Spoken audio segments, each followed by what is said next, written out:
When you're stuck on a tough problem and your mind just keeps revisiting the same ideas over and over again, it can help if you strip away everything. Set aside what you think you know, question your assumptions, and adopt a beginner's mindset. I just stared at myself in the mirror. And after about 5 minutes, this little voice was like, if you are relentless, you can do it. If you are relentless, you can make this happen. That was Jason McKinney, an entrepreneur who leveraged his background as a French Laundry trained chef and knowledge of unique ingredients to build a Shark Tank backed business, Truffle Shuffle, that continues to push the envelope of what's possible in cooking, in business, and arguably in life. I'm Kim Christfort, Chief Innovation Leader for Executive Accelerators and the Deloitte Greenhouse. You're listening to Breakthrough by Design, where we chat with a diverse array of guests, from scientists to CEOs, academics to athletes, exploring what it takes to get to breakthrough. Jason, welcome to Breakthrough by Design. Thanks so much for joining us. Kim, thank you so much for having us. That was an incredible intro. I'm excited about this conversation because I am a huge foodie. How did you end up cooking in the first place? So the first memory I have of cooking was with my grandfather. He lived really close to the border in Mexico. He liked to do kind of these funny voices and put on these characters. And I was 4, and he took a paper towel and he wrapped it around my head and stapled it, and he called me Chef Jason, and we made pancakes. It was my first time really I mixed the batter, cooked the pancakes, and then enjoyed it. And I was like, this is awesome. This is so cool. And from there, I always knew I wanted to be a chef, but I didn't really understand how the world worked. So I had this idea that I would be a chef on the weekends, and then during the week, I would be a music producer. I love it. And how long did it take you to discover that most people can't combine those two dreams? I actually dropped out of high school at about 15 and started working for Outkast in Atlanta at Stankonia Studios as an intern. It was really cool. I learned a lot. It helped me out tremendously once we started doing live streaming at Truffle Shuffle. But in 2008, so that's when I was 16, when my family fell on hard times, I realized I needed a real job. And so the quickest job I could get that paid actual money was working in the kitchen. That's a great story, Jason, especially because with today's episode, we're really thinking about how do you overcome limiting beliefs. And I think that, your story is such an interesting one of really taking on those limiting beliefs and challenging them, taking the job when you need to and being able to work your way up through the system. I love the word that I've heard you use before, relentless, that, your journey as a chef and as an entrepreneur, you've really been relentless in that pursuit. Why that word? Why is that word important to you? Truly, Kim, when you talk about challenging limiting beliefs, and, I think we always have them as we progress in our careers and our lives. They come and, a lot of times you have these moments where you maybe have so many of them that you just have to find an answer to break through them. And for me, I was 16 going on 17. I was in a house that had a foreclosure notice on the door. My dad had basically gone off the deep end to a drug addiction. And it was me, my mom, my brother, and my 2 sisters. And my mom had called me earlier that day, and there's this joy in her voice I wasn't expecting. And she had gotten a delivery of food, and someone had heard about our story about falling on hard times. And she came home with a car filled with food. And in that, there was a cupcake mix that she took to use to make a birthday cup. I was 16 going on 17 basically that day. And that night, I went and I looked at myself in the mirror and I said, Jason, you're completely broke. There's no money. There's no one's going to college. You want to be one of the best chefs ever. You want to set an example for your family. How are you going to do this? And I asked myself that question. I just stared at myself in the mirror. And after about 5 minutes, this little voice was like, if you are relentless, you can do it. If you are relentless, you can make this happen. And take that and fast forward about 5 years. And I found myself standing outside of the French Laundry after completing a culinary apprenticeship program back in Georgia. And I was so terrified that I wasn't ready to go in. And instead, I went to this market down the street. I went and I stood over next to the wine just because my head was spinning out of control. I was so nervous. And I looked at the wine, and there was a bottle of Schaefer Relentless. And I was like, okay, I got the message. And I had $110 in the bank. The bottle of wine was $96. I bought it. I bought toothpaste, toothbrush, shaving cream, and a razor. Brushed my teeth, shaved, even though I just done that 45 minutes ago. And I went back to the restaurant and I walked in and I ended up getting a position at the restaurant after giving the chef the bottle of Relentless. I know that for many people, being a chef at the French Laundry is a pinnacle career experience. And I certainly hear your voice, how much you valued your time there and the people that you worked with. But ultimately, you left. And I'm curious, tell us more about why did you decide to leave? How did you know that it was time for you to go start your own business? You know, it was a tough decision, and I had spent 4 years there. I had got the what's called the Core Award, Employee of the Year for the French Laundry. And really, when I got to the restaurant, I had one goal, and that was to become a great cook. I didn't have a goal of becoming a great leader there or becoming a sous chef, right? Or running the restaurant one day. I just wanted to get to a point where I was really, really confident and comfortable in my skills as a chef. And then from there, I wanted to go and figure out how to build a business to be able to make some money to one day start my own restaurant and hospitality group. I had worked my way up, and basically what happens is you start and every day sucks, right? Every day. Your days off suck. My first 6 months there, I just dreamt about the restaurant, but not in like a nightmare, not in like a nice dream, literally just standing there doing work. So I could never get away from it, right? And then after about 6 months, you have one good day and you're like, wait a second, maybe there's a little bit of hope. And then, after another 6 months, you have 2 or 3 good days a week. And then you get to the point where basically you have one bad day every week.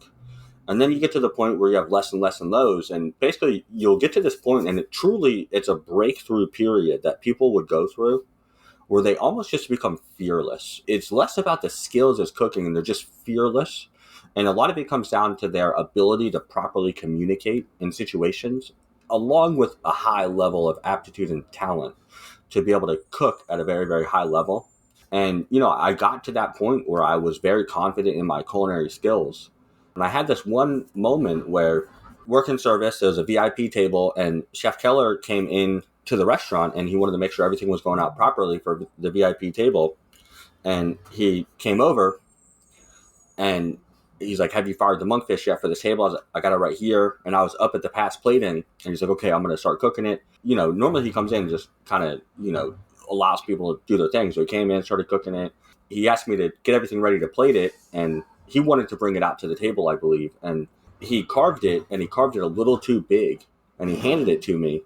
And I looked at it and he said, is there a problem, chef? And I said, chef, it's a little too big. And then he took it back and he carved it again and handed it back to me. And that little moment of him trusting me in his restaurant was worth more to me than any college education, any diploma, anything in the world. He could have said, well, you know what? My name's on the front of the restaurant, right? I had this moment where Chef Keller really trusted me at the restaurant. And then about a month or two later, I was trying to sell my truck, and this guy Manny came, and Manny was in a wheelchair, and him and his wife needed a specific truck for the wheelchair and to carry it and whatnot. And they really liked the truck, and I was trying to get $8,000 for it, and they only had $3,000, and they waited all day. I got done with service. I came out. In my head, I had been wondering, do I leave? Do I stay? I had taken a job off of Craigslist to leave the French Laundry, and I hadn't put my notice in yet. And so I walk out, and Manny's out there with his wife. They only have $3,000. I sell them the truck. I'm glad they have a truck, but I was really hoping to bring a little bit more money. And literally, as he's rolling away, he stops, turns around, looks at me, and he says, Jason. I say, yes. He's like, I can tell you're working through something big right now. I need you to know you only have one life. And I'm like, God damn it, Manny. And I literally went back into the restaurant and put my notice in 10 minutes after he told me that. I find it fascinating because so much of what you've been describing through your journey, and it fits with that word relentless that you used, is this intense focus on a goal. And the goal for you is so personal. It's like, I don't need an accolade. I don't need the thing from the college. I need that chef trusting me to make the right decision. And it seems like if you have that kind of intense focus on a goal, it might make it easier to overcome assumptions that could hold you back, because in your mind, you've already sort of seen that goal, you want to get there, and no barrier can get in the way. But how do you think about that? Do you think it helps you get through the assumptions or those limiting beliefs by having that extreme focus on the outcome that you have in mind? I think you got to realize you're battling against yourself, right? And if you try to compare it to other people, there might be times where you're 5 years ahead of all your peers, and there might be times you're 10 years behind, you know? So for me, I had this really vivid plan and path that I wanted to be on. In some ways, I learned fast. In some ways, I learned very, very slow. When I got to the laundry, I had this vision of being one of those calm, collected chefs. I could get everything done without running around in circles. And when I started there, literally my nickname was Tokes, which means like shocked, because the dishwashers thought I literally looked like I'd stuck my finger in the electrical socket. The whole time I was there, every Thursday, I went to a Zen temple. I learned how to meditate.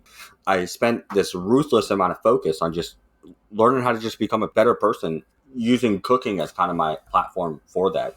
I think when you kind of know what it is that you're trying to do, the right people come out on the path and help you along with that. There's this one lady that I actually lived with on an Airstream trailer on her property behind the French Laundry, and she was almost like my sage of not living a normal life. And she used to tell me that you got to be on your own wavelength, right? If everyone's tuned to this frequency, you got to be at a higher frequency. And sometimes you have to do things completely differently than everyone else is doing in order to tune into that higher frequency. So you had this pivotal moment where you only have one life, you need to go start your own thing. And so you jumped into wholesale truffle sales. Why truffles? Basically, I left the French Laundry. Like I said, I took a job off of Craigslist for a guy named Mitch Rouse, who actually started Super Shuttle in the Yellow Cab company back in the day. And he's now my largest investor in Truffle Shuffle. And so everyone told me it was a horrible idea. And it worked out very well. And I went out there. I got to spend some time with, someone that was running a business and had been very successful in business. And during my time at the French Laundry, there was this point where they were going to shut down for like 3 months when they're doing the kitchen renovations. And the whole time I was there, I was really, really nervous about getting fired.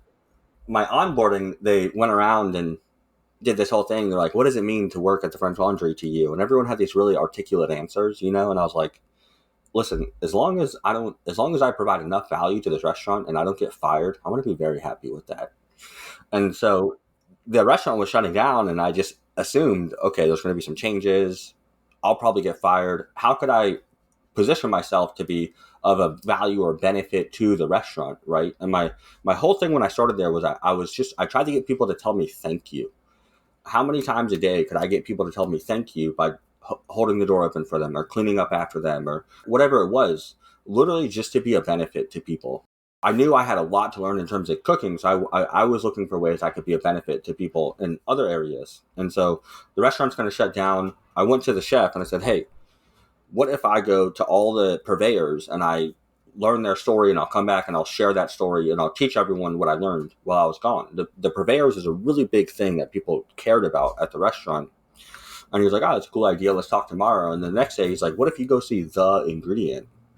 And I was like, what is the ingredient? And he was like, the winter white truffle. And after he said that, I went home and I just started researching it. And I saw that it was kind of the most expensive ingredient that restaurants buy, the hardest to know where they're coming from. Most of the companies are kind of these conglomerates based out of Italy that are making a lot of money off of this. And I was like, what if we sold truffles and we just told you where the truffles were coming from and brought a little bit of this transparency to it? Incredible. And of course, you ended up in quite an interesting situation, because if you take us back in history for a moment, so you just started up this business and now we're in February, March of 2020. You're doing well. You have a business plan. And as we all know, that was when we had the global pandemic start. So what was your thought in that moment, as you had just launched off this business, it's going well, and suddenly everything's shutting down? So have you ever seen the movie Blow? Yes. So there's a line in that movie, and it's, my ambition has always far exceeded my talent. And that has always rang true for me. And in that movie, it starts out with the parents arguing over money, and the Johnny Depp as a kid there listening to his parents argue. And then he goes on this whole life journey to try to be what his parents weren't and to not have to struggle over money. And then the ending scene is him and his wife arguing over money in front of their daughter. And that ending scene just played through my head nonstop. Because here I went and I'm, now 26. So I'm 10 years later from when I watched my dad lose his entire business because he was not organized. He got his loans called on him. He had a drug problem. There's a lot of habits I did not replicate that he had. But here I was with my spouse at the time, my best friend, I had raised money from all the people close to me, and we had put everything possible into this rollout, and the world shuts down. Every restaurant that we worked with shut down, and we had about 3 days where I literally just ripped my hair out, and that scene played in my head again and again and again and again and again. And we threw so many things against the wall in that 3 days to try to figure out what would catch. One of the first things we did was we launched like a at-home private chef delivery service. And then when the restaurants all shut down, they all opened up their own. So, that market got flooded. Leading up to that, we were booking like dinners in people's homes like we had never done before. And then all those got canceled. And so we were like just trying to figure out what could work in this crazy situation. And eventually we got a call from the Battery, and they're like, "Hey, will you guys do a cooking class with us?" And at first we told them no. We're like, that does not sound like it'll work. But they were willing to let us put kits together and sell to kids. And I knew that would sell enough truffles to cover payroll. And so we agreed to it. And when we hit send on that, right, we went live with the product page. They sent the email, and it was insane. That day was our highest sales day in the history of the company. It's so interesting because you have a situation where suddenly the world's turned upside down for you. It could be easy to assume, well, we're just done, we're over. But you had this play track in your head of your dad and your history there, and you weren't willing to accept that. And somehow, by experimenting and having this opportunity come up, you were able to try some new things and really challenge the assumptions that had been in place at the time, that you have to have people in person to be able to have great cooking experiences, great restaurant experiences. It seems like it's so easy for people to get stuck on a single idea. Have you always been comfortable experimenting, or do you have to really push yourself to not get stuck on an idea and keep trying different things? There's a really good combination between me and Tyler where I have kind of that mind that's always racing. And then me and Tyler have worked together for so long. We've worked together for almost 13 years now. And he was my sous chef at the French Laundry. He's my co-founder today. We've worked together for so long that we are able to bounce ideas off of each other. And so it's just kind of this process of like, what could work? And then we would discuss it on, okay, would this be able to get sold? And then can we execute on it? And at the French Laundry, we wrote the menu every day. So we were already used to discussing setting targets within a 24-hour time span and then hitting those targets within 24 hours. Like one of the things we did is we sold 1,000 kits for one of these classes. It was a third class we ever did. And we had done like the first class was 70, the next class was 250. And then I was like, yo, what if we sell 1,000? I don't even know why I thought that was a good idea. Tyler was like, he kind of did the math in his head, and we're like, all right. And we went for it, and every 2.5 minutes we got a sale. And then we got to 600, and Tyler started to see how much cheese we needed to fulfill. Did you actually get pallets of cheese delivered to your apartment? We had to find a catering kitchen to move into. And so we, did this move where we hit up every single catering kitchen, and then we would call them every 10 minutes. Every 10 minutes, eventually we got a hold of someone. They let us use their loading dock and then like one corner of the fridge. And then after about 3 weeks, they kicked us out because we moved in and our team was 6 people. And 3 weeks later, it was 21 people. We talk about getting to breakthrough and transformative innovation, and our breakthrough manifesto is 10 principles to help us do that. Your approach really brings to life the one that we're focused on today, which is really stripping away everything and assumptions. But as I listen to you speak, you're enlisting a motley crew, having somebody like Tyler to partner with you and bring different skill sets. You're checking your edge. You're used to doing menus every day and changing all the time, but you're pushing that to a whole new level with these things.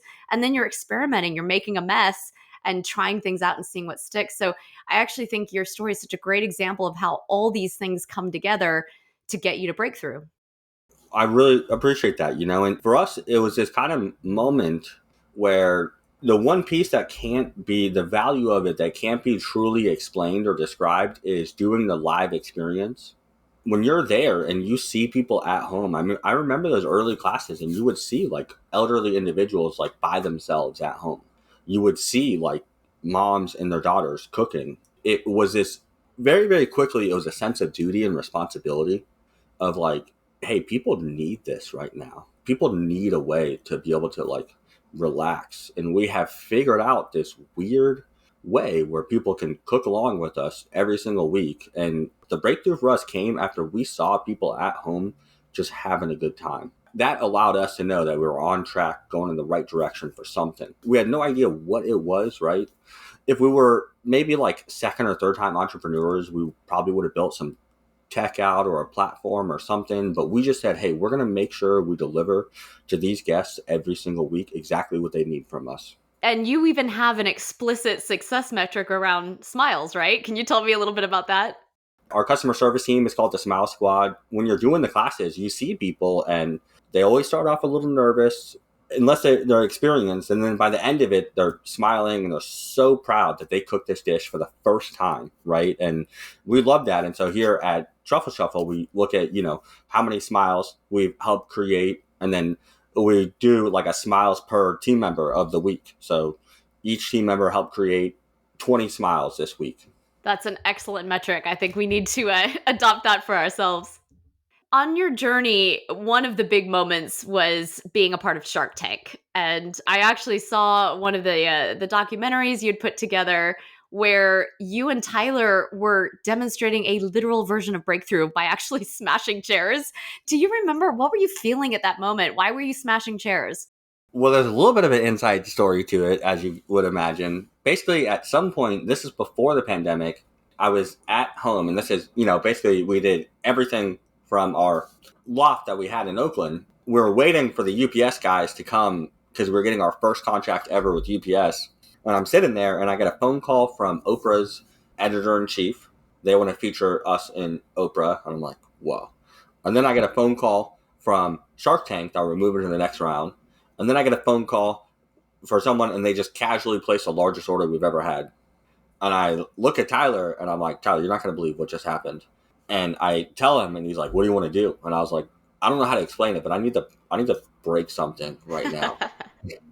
And so we took these chairs, and me and Tyler just started smashing them outside of our loft as the UPS guys are rolling up.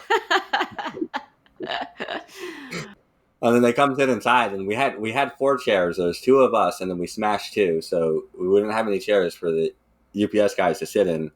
And so fast forward, the business has grown, and basically in that moment, we got the call, hey, your episode's airing in 3 weeks. And I was like, all right, what could we do to get everyone's attention? And I had Jeremy, who's now a pastry chef, go find 4 chairs as quickly as he possibly could. And brought him back, and then we went outside and we filmed it, and we smashed these chairs, and we're like, why is everyone smashing these chairs? We will tell you tomorrow. So it was a callback to a tradition you had established and a teaser for your viewers. Yeah, and if you aren't working on goals big enough that make you want to walk outside and smash the chair when you achieve them, you should be. We've been talking a lot about challenging assumptions more broadly in life and career and things like that, but I'm curious about cooking in particular, because I feel like there's a lot of beliefs around what you can and can't do with cooking, and what wine pairs with what food and what spices can mix with what things. Have you stumbled upon some interesting combinations in cooking that maybe challenge some of those traditional assumptions? This is a great question. And really where I would go to for an answer here is when you're in the kitchen and you're so focused on your craft, you spend so much time on the food that you kind of lose visibility into what goes into that experience. At a table in a 3 Michelin star restaurant, there's kind of 3 main factors. 1 is the food, 2 is the wine, and then 3 is the people. And this is the guests. This is the people that are doing service. And a lot of times when you're coming out of a 3 Michelin star environment and you've been in the kitchen, you think it's all about the food. And I have learned that it's honestly 80% about the people. 10% about the wine and 10% about the food. And then when it comes down to those people, a lot relies on the team and the service staff to be able to bring you into a whole nother world and a whole nother experience. That's something for me that's been really cool to learn and understand, because sometimes at 3 Michelin star restaurants, there's this wall that gets put up between the guests and the service staff, where there's this assumption that they don't want to talk to the service staff. And so for me, it's been this kind of understanding of like the most important thing is who is at that table with you and who you're having dinner with. And that's been something that's been really, really, really important for me to learn, because if you, one, have a dinner table with incredible people that you really care about, and then two, you get treated by people that really care about you, and then the food's amazing, and then the wine's amazing, that's 100 million Michelin star experience. The inverse of that is you could have great people, okay wine, okay food, and you're still going to have a great experience. But if you have a great food, great wine, and the service staff is very, very cold, and then you don't like the people you're sitting with, like, it doesn't matter how good the food is, that's going to be a horrible experience for anybody.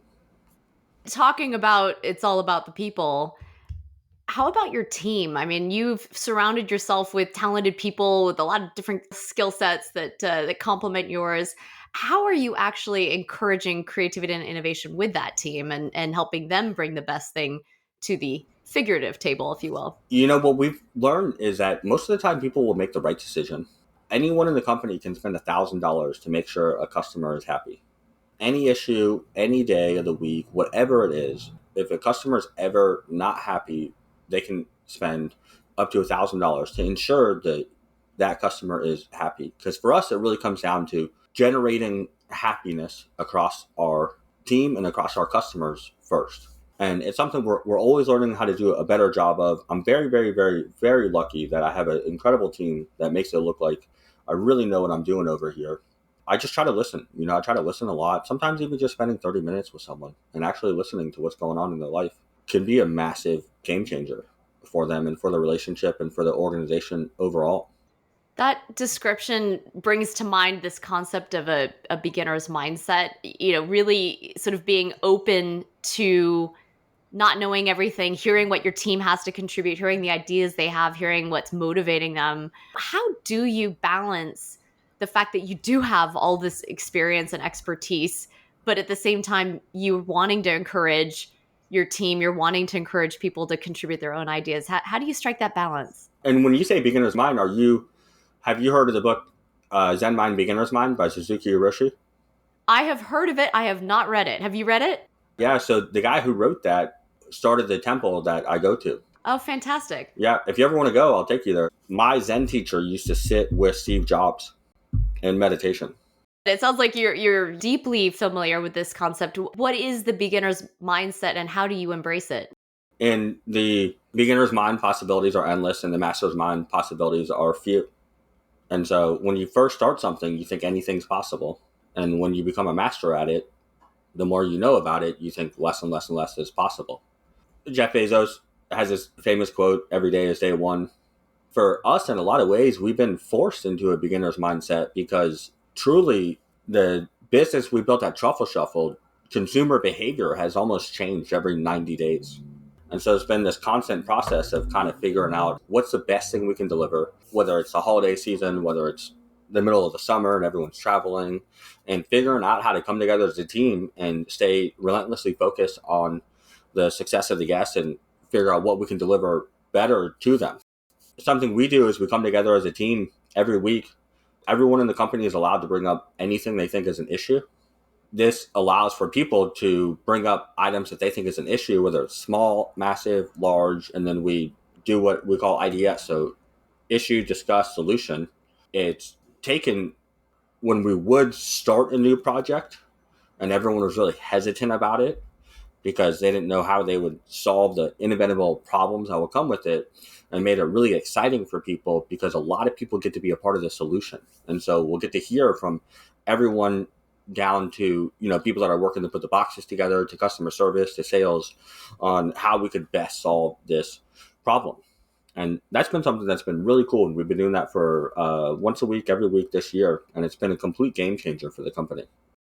That's a great example of how to do this in practice because it sounds from your history, you're a bit of a natural when it comes to saying what if and why not. And I need to get something done and I'm going to make it happen. And I think the beginner's mindset maybe comes along with that way of thinking and that mindset. But what you've done with this structure for your team is given them an environment where they can do it as well. Now, what would you recommend to folks listening? Are there tips for how to think differently and challenge assumptions and keep that beginner's mindset that you think anybody can embrace? If I were to offer any tip at all, I would only like to speak of where I'm a domain expert. For me, it comes down to hospitality. How do you make a decision that you know correlates directly back to making sure you're taking care of the guest and the customer? There's a talk that I think about a lot that I heard one time, and it was from a guy who used to be a pro boxer. And the entire talk was basically when people say anything at all, whether they're angry, happy, sad, joyful, mad, he called it the cries of the world. It means that they want your attention. They're looking for your attention. And I think sometimes as a company, you might get too much feedback in one area or too many people are upset about this, but truly like people are looking for your attention to take it into consideration and to use it to do a better job. And that's something that I think we've done as best of a job as we can of actually listening to people, understanding what they're upset about, and then using that information to then apply it to our innovation in the future. Just really understanding that, like, if anyone takes the time to whether leave a bad review, a good review, any review, right, give any feedback possible, basically what they're saying is like, hey, I care about you. I care about this business. I want to see it succeed. Here's me doing what I can do to help better this along. And so if you listen to the cries of the world, in that will be the answers of what you need to do next within your business. This focus on the person and on listening is so inspiring, and it sounds like an incredible platform to take you into the future. What are you most excited about? Next big thing is we're launching a cookbook. And so I guarantee you we're up there in top 10 of actually teaching people how to cook at home. The process of writing a cookbook is you come up with the recipes, you have people recipe test them. We have enough recipes to write 3 cookbooks. And so we're taking the first set of them, the top favorites, taking that and putting it into a cookbook, and then we're launching it along with an online membership where once you become a member, you get to cook along with the chefs live and on demand, and then finding the top ingredients that people love and providing them, basically ingredients with a story, whether it's, truffles, caviar, wagyu, spice mixes, whatever it is that go along with all the recipes. And so we're really trying to build that foodie wonderland. And the next pillar for us is the launching of this cookbook. And we're calling it The Cookbook. I feel like we should have had a drum roll before that title. So I guess just to take us to a close here, I've been so thrilled to hear about all of the various aspects of breakthrough in your life and how you've achieved it and continue to have bold aspirations. I'm curious, though, fundamentally, what does breakthrough mean to you? Breakthrough to me is when you have finally had enough of doing things one way that you finally kind of refuse to continue to do it that way and to look for a better way, and having that breakthrough moment where you find that better way. Wonderful. Jason, I cannot thank you enough for sharing your story with us today. I was impressed by your metric that you've reached 250,000 smiles. I have no doubt you can add many more from all the listeners hearing you talk about your tales today. And thank you for your time. Thank you very much, Kim, and thank you to Deloitte. I admit after that conversation with Jason, I'm left a little bit hungry, but also inspired by the way he and his team question assumptions, empower each other to be part of the solution, and embrace being relentless in pursuit of big, bold goals. If you want to learn more about Jason and Truffle Shuffle and about other leaders who are sparking transformative innovation in their respective fields, visit breakthroughmanifesto.com. Thank you for listening to Breakthrough by Design, where we believe everyone has the potential for breakthrough. This podcast is produced by Deloitte. The views and opinions expressed by podcast speakers and guests are solely their own and do not reflect the opinions of Deloitte. This podcast provides general information only and is not intended to constitute advice or services of any kind. For additional information about Deloitte, go to deloitte.com/about.